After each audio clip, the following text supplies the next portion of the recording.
Welcome to Lyme Time. I'm Allie from the Tick Chicks. We are all more than Lyme disease and chronic illness, and together we stand with you to overcome and rise. I'll bring you closer to the experts in cutting-edge treatments and even a few unexpected ways of healing. I'll ask the questions you want answers to regarding Lyme disease and successful ways of getting you closer to 100%. We are in this together and will not be defined by Lyme.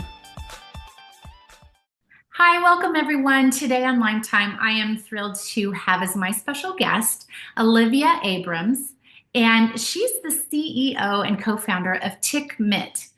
When Olivia was just 7 years old, and as she went back to school for first grade in New York City, she noticed her knee had become very inflamed. This is a very, very typical sign of a young person experiencing the onset of Lyme disease. And she was sort of thinking that it was simply from ballet, her favorite childhood activity.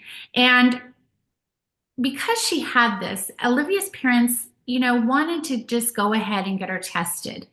And after numerous negative blood tests with no diagnosis, she also observed a bullseye-looking rash, a symptom of Lyme disease.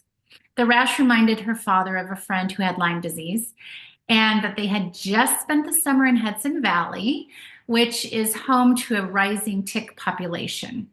So it was time to go see a doctor. And after the school year began, Olivia finally got her diagnosis of Lyme disease and was put on doxycycline for treatment. And unfortunately, this wasn't the family's only experience with ticks because their dogs were regularly covered with ticks, and her father was dealing with a variety of health-related challenges for most of Olivia's childhood, including Lyme disease. Fast forward to college at Lehigh University, where Olivia was studying entrepreneurship. And she wrote a business plan for Tick Mitt for one of her classes during her senior year in 2021. In spring of 2023, after a brief stint in the financial industry, Olivia co-founded the Tick Solutions and innovation company Tick Mitt with her dad, Steve Abrams, the former CEO of Magnolia Bakery, and the rest, as they say, is history. Olivia took pain and turned it into purpose to help families reduce the risk of Lyme disease through education and prevention. Olivia is a Forbes 30 and 30 honoree for social impact and serves as a board member for Project Lyme. So welcome, Olivia. It's so nice to have you on Lyme Time. Thank you so much for having me today. I'm excited to chat.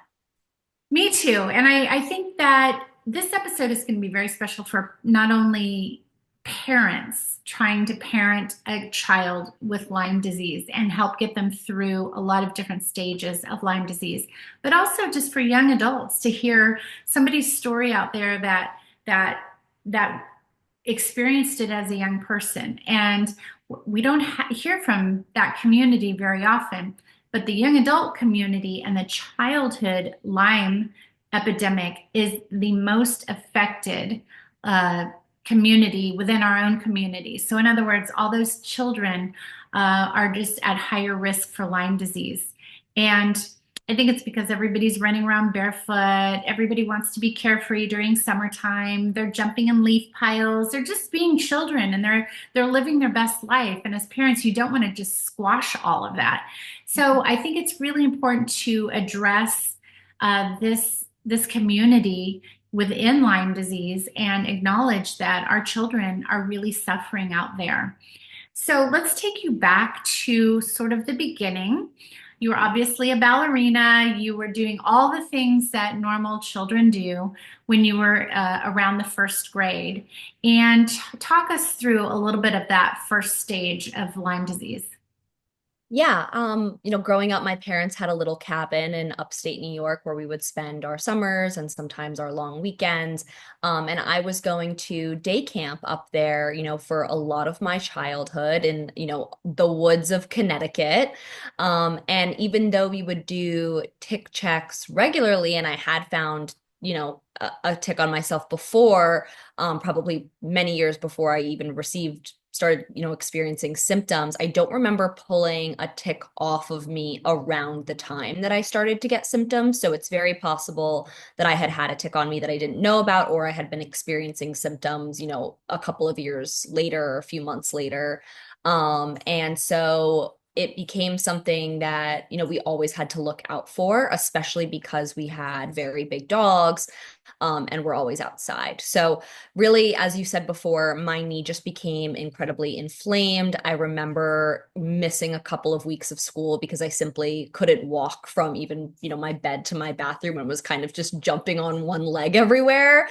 And my parents thinking that I had done something to my joints and kept taking me to orthopedics and thought maybe she did something in ballet or in gymnastics.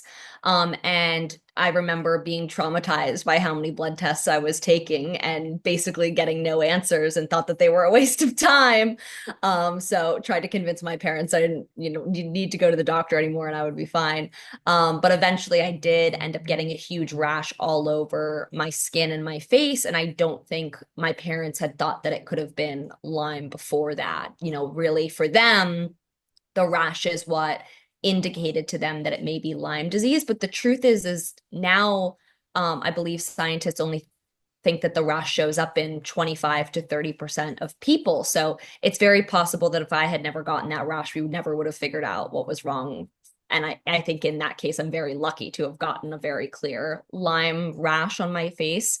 And so, as you said, I started taking doxycycline and had to do probably 6 months of physical therapy to really gain mobility back in my knee. But we caught it early enough that I don't have, remaining symptoms as a young adult. And it's amazing how many people I know who were probably bit by ticks as children and only started experiencing symptoms as a young adult many years later. So again, in that regard, I'm very lucky and don't take that for granted, which is why I put my whole life into trying to help people not get sick.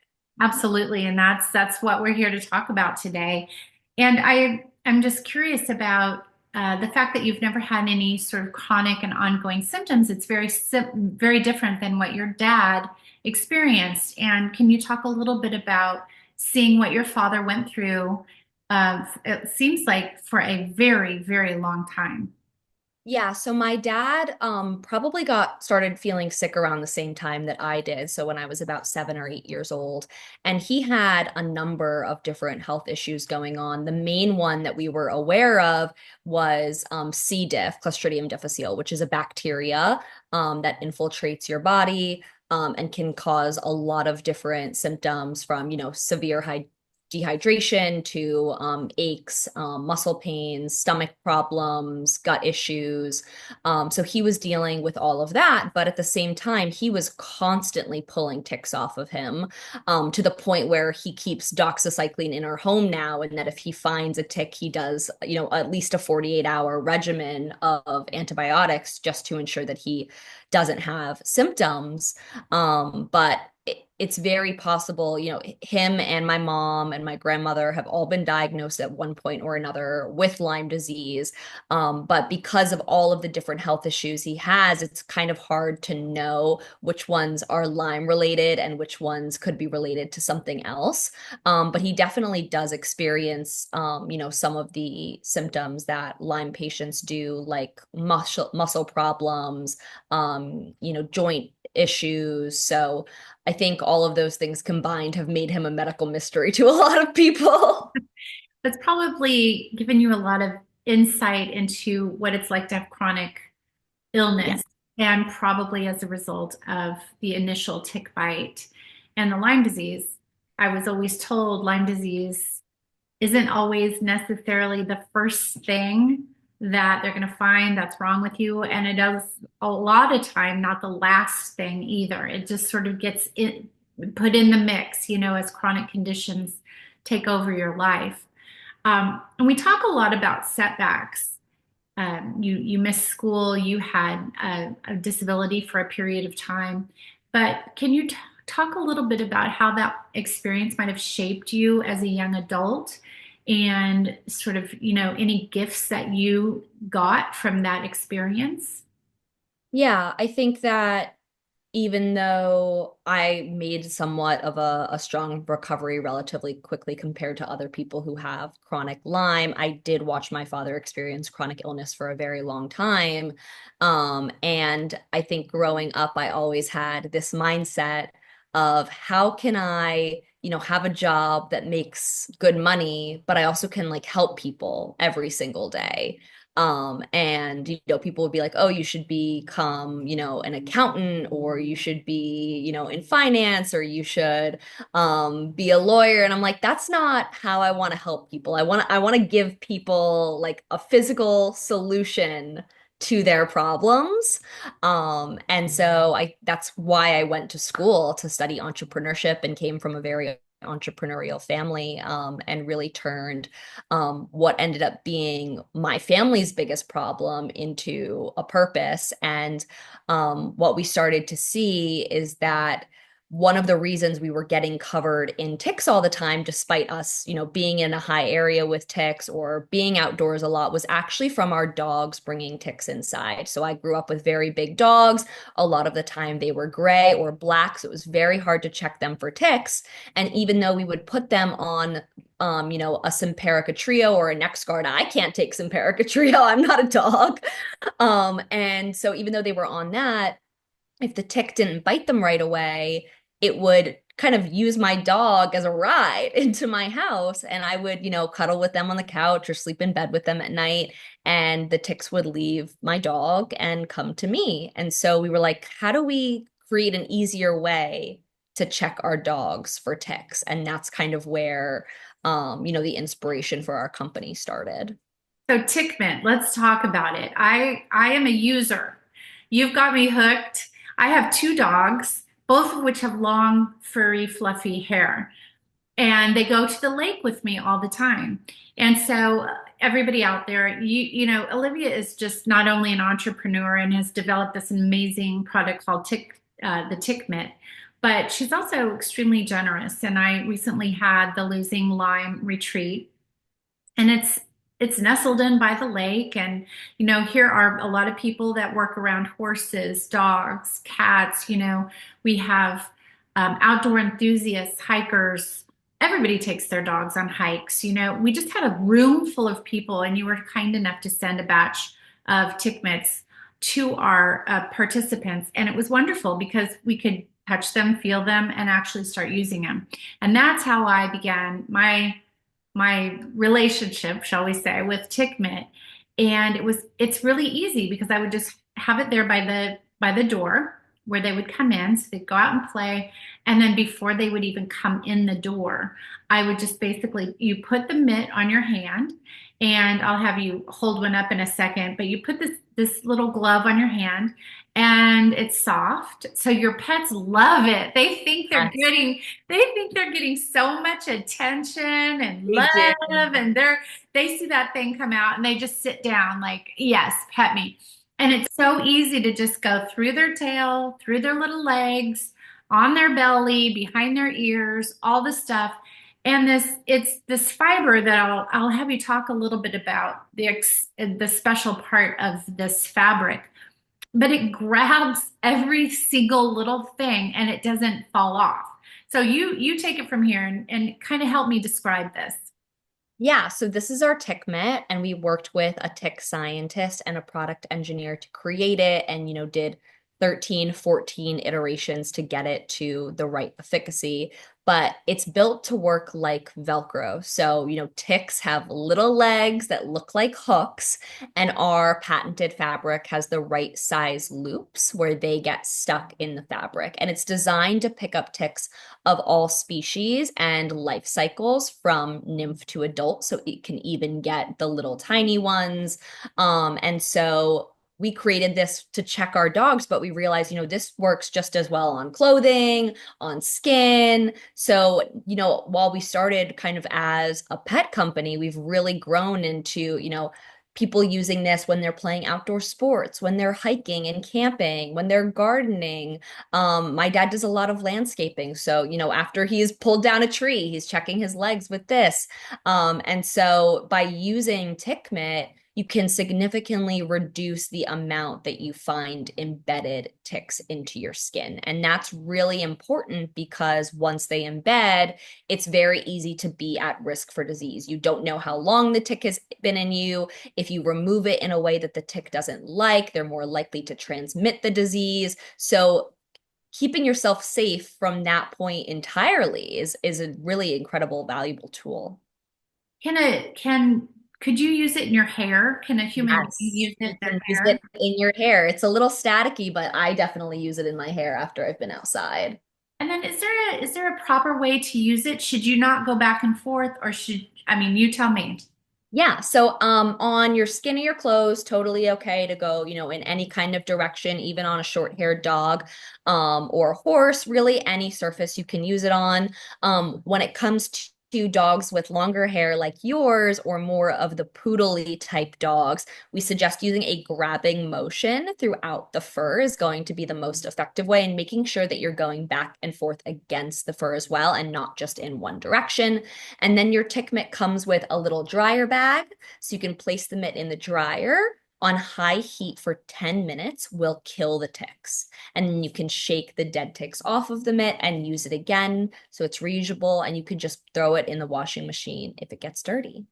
That's so great. And, I'm always surprised by all the other little things that come off my dog, like Huh. tons of little pieces of leaves and sticks and all this that you wouldn't even see with the naked eye. And Exactly. I have to look at it really closely to see if there are any ticks in there because, one of my dogs is a mini dachshund, so her legs are like this short. So she picks up everything on her belly. So I've just really enjoyed using it, and I like the longevity of the product. I like the eco-friendliness of the product that you can just reuse it time and time again. I So think it's so important because even if you do have, you're wearing a white t-shirt or you have a dog that's white, to think that you're going to be able to see a tick 100% of the time with a naked eye is a crazy thought and frankly impossible. You need some sort of tool to ensure that you're not missing any ticks on you or your pets.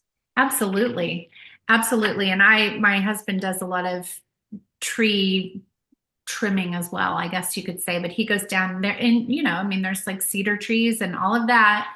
And I pulled a couple ticks off of him twice last year and I never thought about using the tick mitt on human. I've always just had it near the door for the dogs. So I'm thrilled. Going to be doing that a lot this summer. So Yep. let's talk a little bit more about our youth in this community, because you know there are just so many parents and children out there with Lyme disease that I think it's hard for a parent watching their kid go through something inexplicable or difficult if they've never had exposure to Lyme disease. Talk a little bit about how you are involved in the youth of this community. Yeah, I definitely think there is a huge lack of education among our community. I think that a lot of things that we learn as children that are meant to protect us, such as, look both ways when you cross the street or wear sunscreen, tick checks are often left out of that. And children are the most likely group to get bit in the first place. And because of the sheer amount of time that they're spending outdoors and the types of activities that they're involved in, whether that's, Boy Scouts or going to camp or, soccer after school. And so we need to figure out more ways to make parents aware of how serious this situation is and make schools and libraries and, these Boy Scout troops more aware of the dangers of ticks so that this can be a skill that's instilled in our youth. And because of that, we actually just launched our Tick Mitt Kids, which is a smaller version of our Tick Mitt meant for 8 through 12-year-olds. And it's easy enough that they can use on themselves. So, after they've been out on the field or, going down the trails, they can do a quick tick check without needing their parents' help. Wow, that's so cool. And they can also pack them, on that camping trip or camp in general. My kids used to go to camp for a month at a time, and I Mhm. don't think there was one thing about tick prevention on the little checklist that you're supposed to make as parents when you're packing their trunk. Not one thing. But how many times did they tell you to remember sunscreen? A million. A gazillion. Right. That's right. And this is something that should have been done, through the years. So Yeah. that tick mitt for kids is really essential for anybody with children, I would say, and allowing them to learn the benefit of doing it themselves. It's self-care. It's prevention, like you said. It's educating them about this kind of thing. I mean, my one of my kids is still in college, and he just went camping with his fraternity, and you can't believe how many bottles of permethrin I sent down there. But I'm it's not on everybody's mind. Everybody's like, woohoo, we're gonna go, to this remote place by this lake and fish and camp and sleep in our tents. And the Midwest is really getting hit hard right now, as it probably always has, but there's so many things coming out now that are new. And the tick mitt would have been really, really nice to have sent with him. Just stick it in your glove box. I think of Yeah. people that are hunters and hikers and all that, just to have one in your glove box. You guys, it's so much easier than spraying a bunch of stuff on your body.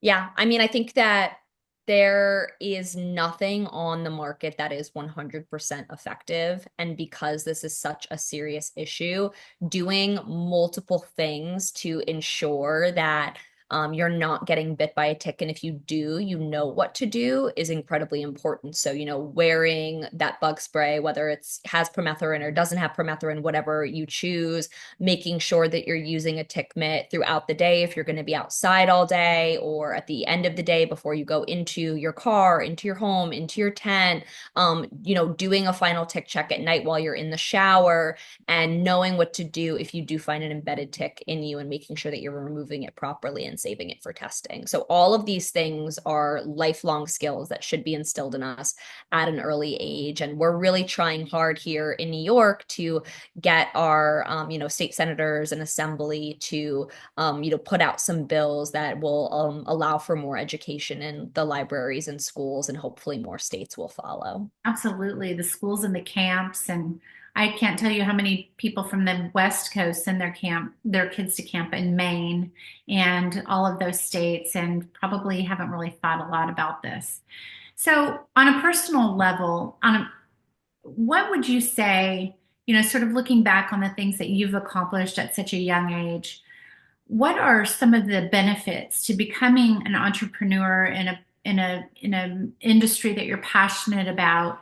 Obviously, I can think number one might be doing work with your father and in growing that relationship. But what are some of the other personal achievements that you've had that maybe you weren't expecting?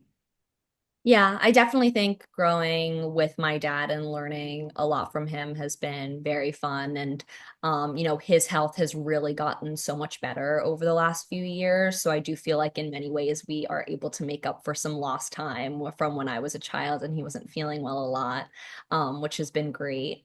I think really becoming a strong part of a number of different communities has been very unexpected. Of course, I was creating a tick product and wanted to do this so that other people wouldn't get sick like me and my family did, but I didn't realize how ingrained I would become in the Lyme community overall. It wasn't something that I, really was exposed to when I was going through it as a child. And so hearing other people's stories and listening to, what it really means to be a Lyme warrior in many cases is incredibly inspiring and definitely, keeps me going in trying to, expand our brand and make more people safe.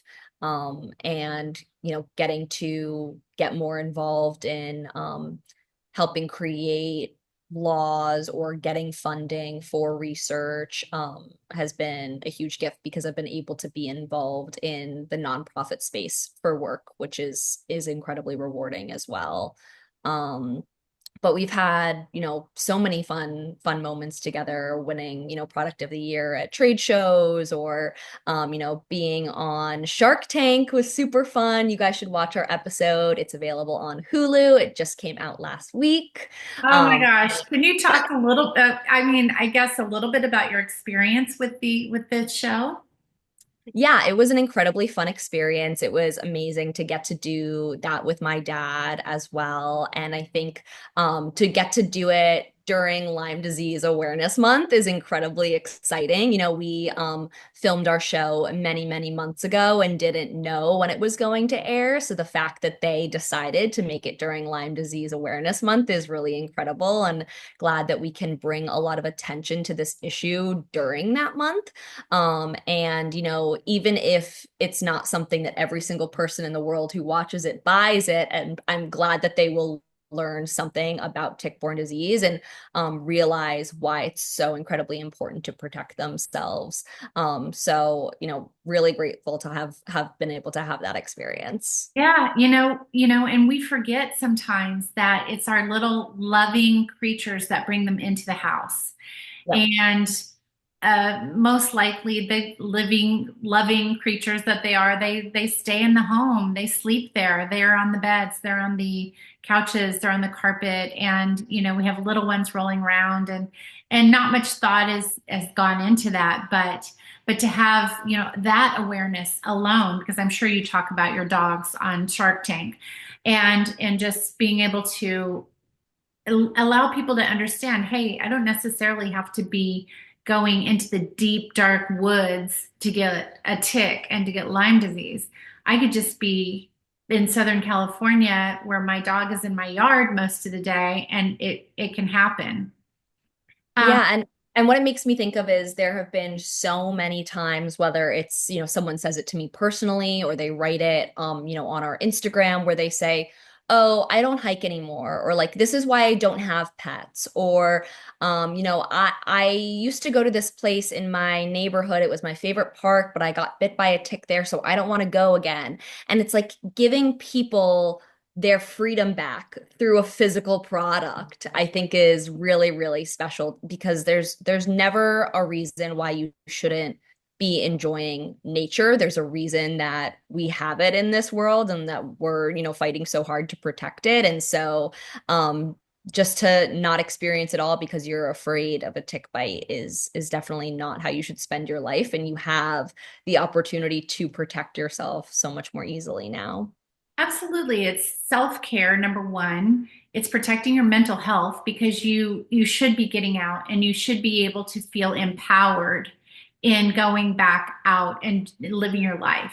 Yeah. And I think that's really an important part of your mission is getting people back into their lives and enjoying their lives and putting that sort of fight or flight behind them. Anytime I put on the Tick Mitt and I'm brushing my dogs before they come back into the house, I do feel empowered. I actually feel empowered. I feel like I'm doing something instead of late at night, waking up in the middle of the night, worrying, oh my gosh, my dogs were out, for a few hours and I got to wash their beds tomorrow and this and that. No, I just feel empowered in that moment.